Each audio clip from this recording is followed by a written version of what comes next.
आप आज मातृभूमि से, नमस्कार।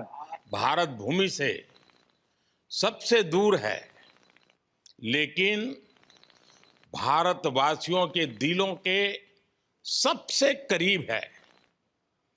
आपके नाम में भी शुभ है और आपकी यात्रा नए युग का शुभ आरंभ भी है।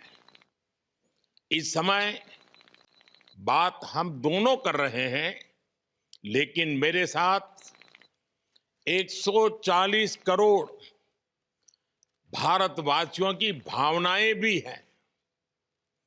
मेरी आवाज में सभी भारतीयों का उत्साह और उमंग शामिल है।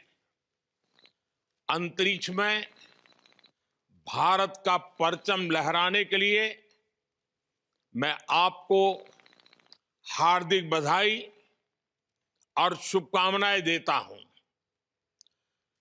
मैं ज्यादा समय नहीं ले रहा हूं, तो सबसे पहले तो ये बताइए, वहां सब कुशल मंगल है? आपकी तबीयत ठीक है? जी, प्रधानमंत्री जी, बहुत-बहुत धन्यवाद।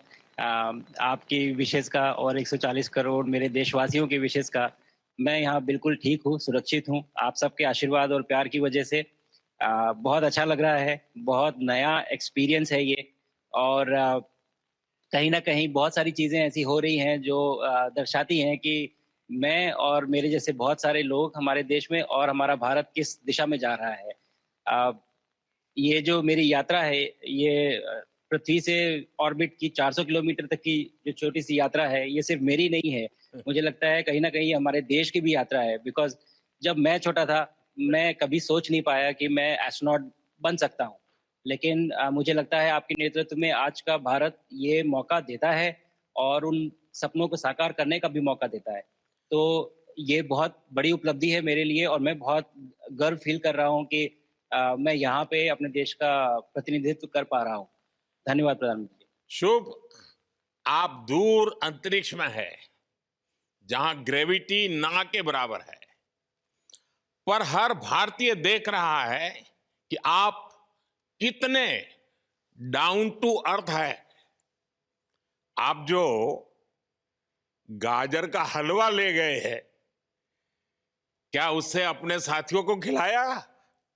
जी, प्रधानमंत्री जी, ये कुछ चीज़ें मैं अपने देश की खाने की लेके आया था जैसे गाजर का हलवा, मूँग दाल का हलवा और आमरस। और मैं चाहता था कि ये बाकी भी जो मेरे साथी हैं, बाकी देशों से जो आए हैं, वो भी इसका स्वाद लें और चखें जो भारत का जो रिच कुलिनरी हमारा जो हेरिटेज है, उसके उसका एक्सपीरियंस लें। तो हम सभी ने बैठ के इसका स्वाद लिया साथ में और सबको बहुत पसंद आया। कुछ लोग हैं कि कब वो नीचे आएँगे और हमारे देश आएँ और इनका स्वाद ले सकें हमारे साथ। शुभ। परिक्रमा करना भारत की सदियों पुरानी परंपरा है। आपको तो पृथ्वी माता की परिक्रमा का सौभाग्य मिला है। अभी आप पृथ्वी के किस भाग के ऊपर से गुजर रहे होंगे? जी, प्रधानमंत्री जी, इस समय तो मेरे पास ये इन्फॉर्मेशन उपलब्ध नहीं है, लेकिन थोड़ी देर पहले मैं खिड़की से विंडो से बाहर देख रहा था, तो हम लोग हवाई के ऊपर से गुज़र रहे थे अच्छा। और हम दिन में 16 बार परिक्रमा करते हैं, 16 सूर्योदय और 16 सनराइज़ और सनसेट हम देखते हैं ऑर्बिट से और बहुत ही अचंभित कर देने वाला ये पूरा प्रोसेस है। अ, इस परिक्रमा में, इस तेज़ गति में जिस हम इस समय करीब 28,000 किलोमीटर प्रति घंटे की रफ़्तार से चल रहे हैं आपसे बात करते वक़्त और ये गति पता नहीं चलती क्योंकि हम तो अंदर हैं, लेकिन कहीं न कहीं ये गति ज़रूर दिखाती है कि हमारा देश कितनी गति से आगे बढ़ रहा है इस समय, वाह। कि हम यहाँ पहुँचे हैं और अब यहाँ से और आगे जाना है। अच्छा शुभ, अंतरिक्ष की विशालता देखकर सबसे पहला विचार क्या आया आपको? प्रधानमंत्री जी, सच में बोलूँ तो जब पहली बार हम लोग ऑर्बिट में पहुँचे, अंतरिक्ष में पहुँचे, तो पहला जो व्यू था वो पृथ्वी का था। और पृथ्वी को बाहर से देख के जो पहला ख़्याल और पहला जो थॉट मन में आया वो ये था कि पृथ्वी बिल्कुल एक दिखती है। मतलब बाहर से कोई सीमा रेखा नहीं दिखाई देती, कोई बॉर्डर नहीं दिखाई देता। और दूसरी चीज़ जो बहुत नोटिसेबल थी, जब पहली बार भारत को देखा, तो हम मैप पे पढ़ते हैं भारत को, हम देखते हैं बाकी देशों का आकार कितना बड़ा है, हमारा आकार कैसा है, वो मैप पे देखते हैं। लेकिन वो सही नहीं होता, क्योंकि वो एक हम 3D ऑब्जेक्ट को 2D यानी पेपर पे हम उतारते हैं। भारत सच में बहुत भव्य दिखता है, बहुत बड़ा दिखता है। या जितना हम मैप पे देखते हैं उससे कहीं ज़्यादा बड़ा। और अ, जो वननेस की फीलिंग है, पृथ्वी की वननेस की फीलिंग है, जो हमारा भी मोटो है कि अनेकता में एकता, वो बिल्कुल उसका महत्व ऐसा समझ में आता है बाहर से देखने में कि अ, लगता है कि कोई बॉर्डर एग्जिस्ट ही नहीं करता, कोई राज्य नहीं एग्जिस्ट करता, कंट्रीज नहीं एग्जिस्ट करती। फाइनली हम सब ह्यूमैनिटी का पार्ट है, और अर्थ हमारा एक घर है, और हम सब के सब उसके सिटीजन्स हैं। शुभांशु, स्पेस स्टेशन पर जाने वाले आप पहले भारतीय हैं। आपने जबरदस्त मेहनत की है, लंबी ट्रेनिंग करके गए हैं। अब आप रियल सिचुएशन में है, सच में अंतरिक्ष में है। वहां की परिस्थितियां कितनी अलग हैं, कैसे एडप्ट कर रहे हैं? यहाँ पे तो सब कुछ ही अलग है प्रधानमंत्री जी। ट्रेनिंग की हमने पिछले पूरे 1 साल में। सारे सिस्टम्स के बारे में मुझे पता था, सारे प्रोसेस के बारे में मुझे पता था, एक्सपेरिमेंट्स के बारे में मुझे पता था। लेकिन यहाँ आते ही सडनली सब चेंज हो गया। बिकॉज़ हमारे शरीर को ग्रेविटी में रहने की इतनी आदत हो जाती है कि हर एक चीज़ उससे डिसाइड होती है।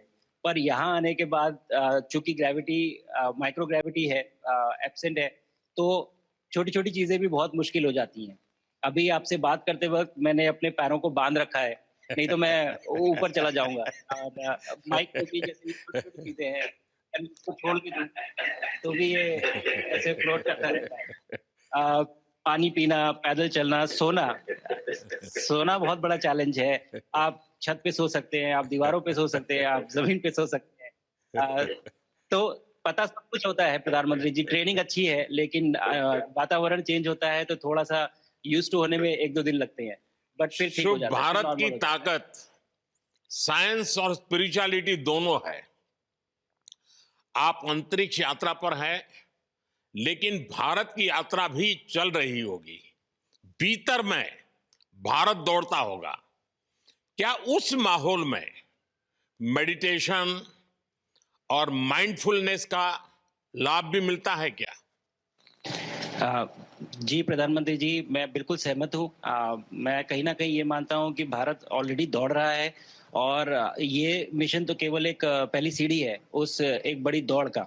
और हम ज़रूर आगे पहुँच रहे हैं, और अंतरिक्ष में हमारे खुद के स्टेशन भी होंगे, और बहुत सारे लोग पहुँचेंगे। और माइंडफुलनेस का भी बहुत फ़र्क पड़ता है। बहुत सारी सिचुएशंस ऐसी होती हैं नॉर्मल ट्रेनिंग के दौरान भी, या फिर लॉन्च के दौरान भी, जो बहुत स्ट्रेसफुल होती हैं। और माइंडफुलनेस से आप अपने आप को उन सिचुएशंस में शांत रख पाते हैं, और काम अपने आप को काम रखते हैं, अपने आप को शांत रखते हैं, तो आप अच्छे डिसीजन ले पाते हैं। हमसे जुड़े रहने के लिए हमारे YouTube चैनल को सब्सक्राइब करें और नई वीडियो की नोटिफिकेशन के लिए बेल आइकॉन को दबाएं।